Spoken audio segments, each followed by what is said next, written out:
create an IEP for a student, once you log in, you'll select the students you want to create the IEP for from the list of students on the Ddtrac homepage. Then you'll go ahead and select the Goals tab so that you can add and edit goals for the student's IEP. In this case, I want to create some new instructional goals for Albert, and I'm actually not going to use the goal wizard. I'm going to import my goals from the sample goal database of goals and objectives, which we have nearly 10,000 goals and objectives that you can include in your IEPs and in your data collection screens. So I'm going to go OK, and I'm going to choose a communication goal, and I'm actually going to choose an auditory discrimination goal for Albert. And I want to work on Albert's 2- and 3-step directions. So I'm going to start with 2-step directions, and once he masters that, then we would add later in the year 3-step directions for him to work on. And I could import this, and actually I think I will, instead of using the auditory discrimination goal that was specified in this up above, I'm going to import it to his existing receptive language goal. And I'm going to customize this goal and the selected objectives. So it's a receptive language goal, language arts, and I'm going to actually say Albert will improve his receptive language skills, including his ability to respond to verbal instructions. So I could edit that.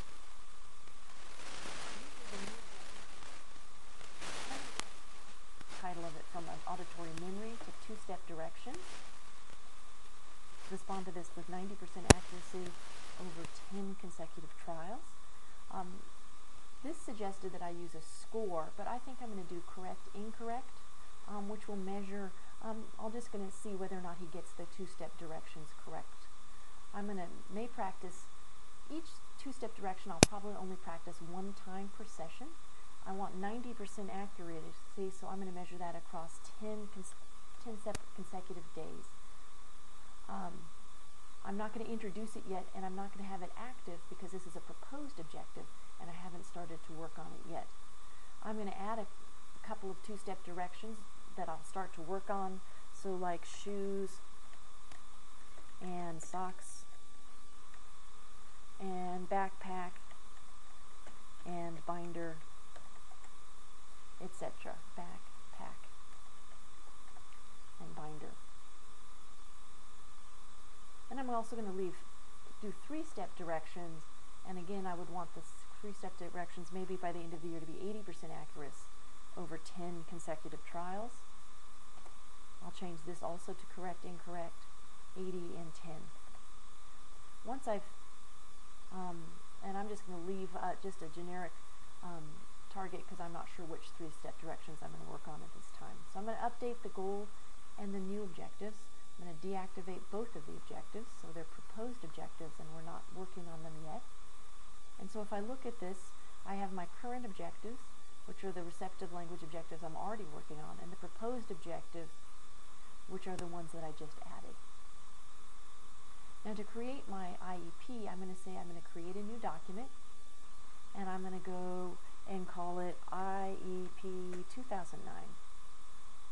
The meeting date is going to be on September 15th at 2:30 p.m.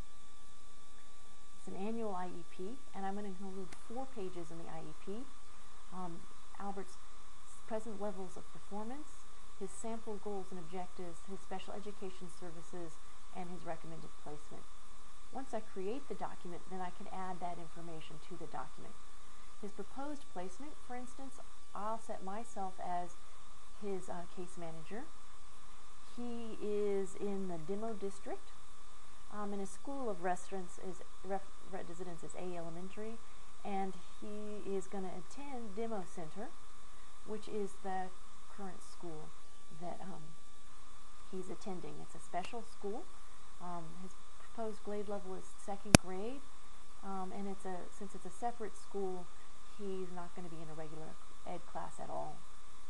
We meet 300 days a year, and he's going to graduate in 2019. he'll probably get a certificate of completion when he graduates. His special education services, he receives special education and speech therapy and occupational therapy. And he starts on 9/15/2009 and will probably end on 9/15/2010 until when we approve his next IEP.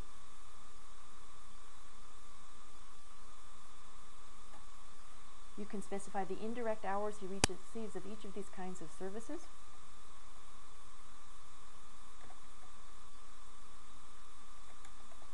As well as the direct hours. In this case, he'll receive all of the direct hours outside the general classroom. So he receives 28 hours of speech therapy, 28 hours of special ed, 1 hour of speech, and 1 hour of OT. I'm not going to specify any transition services, but I will say that he has an individual education plan, specialist transportation services, and a behavior support plan. Then I'll update his proposed placement, and then I'll add instructional, group, social, or behavior goals to his IEP. So I'm going to go ahead and add instructional goals, and I'm going to go ahead and add all of the goals he's currently working on, because we're going to have to continue them again next year. And then I'm going to add the new objectives that I just defined to his IEP as well.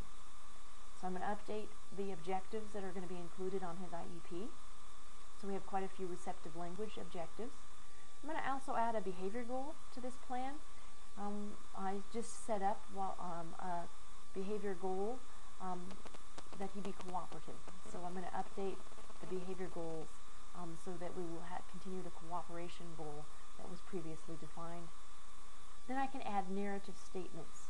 Narrative statements are just descriptive text paragraphs that you include in your IEP. The documents that I selected to include in the IEP include narrative statements on educational strengths and needs, social emotional behavior strengths and needs, cognitive strengths and needs, etc. And you'll define each one of those so the text will be included in the IEP. So for instance, I can just include Albert has many educational strengths, ... I can add other narrative statements just by clicking the link at the bottom of the page. Educational needs, Albert needs additional work on ... and it records who the author is and when the statement was written, and that information is included in the IEP as well. So I'll update my document statements, and even though I haven't written them all, I'm going to go ahead and generate my IEP. So I'm going to click the Generate Document File, which will generate a word processing file that I can open or download in Word or any other word processing program. And this IEP document includes, the present level of performances, and you can see that my name is on it because when I wrote it, is automatically filled in. Then it includes the goals and objectives. So it includes his independence goal, his reading goal, which are previously defined, his receptive language goal, which includes now the new two-step directions that we just defined, the description of the objective, the criteria for mastery. He has to get it correct on 90% of opportunities measured across 10 sessions or days. I could have included a baseline on that, but I did not, and so the baseline field is blank. Now I can edit this IEP to add additional pages or information that maybe I either forgot to add in Ddtrac or that wasn't included in Ddtrac, and then I could actually save the document, and if I wanted to, I could actually edit the document data to re-upload that revised file. Since I didn't revise it, let's pretend like we've had our IEP meeting and we've released the document. So everybody approved it and the document has now been released. I can actually go in and say activate those goals and objectives that are in the student's IEP that were proposed, because now that it's released, we may be ready to start taking data on those objectives. I could also deactivate any objectives that were not in the student's plan. And I could update his placement information to reflect the information that we just defined in the plan. And that's part of his permanent student record, which shows, exactly what services Albert is currently receiving. So I'll update my document data, and I'm going to activate all of his goals and objectives. And so now I have completed working on Albert's IEP.